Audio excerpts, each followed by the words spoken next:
Hello বন্ধুরা, উঠলো পাই তো কটক যাই, একটা প্রবাদ বাক্য আছে। তো আমারও ছিল সেই অবস্থা।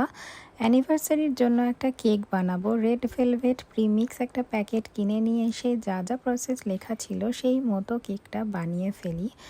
আর দেখো আমার মিনি হেল্পার, সে তো সবসময় রেডি আমাকে হেল্প করার জন্য। ব্যাটার বানানো হয়ে গেছে, এটা এখন দিয়ে দেব ওভেনে।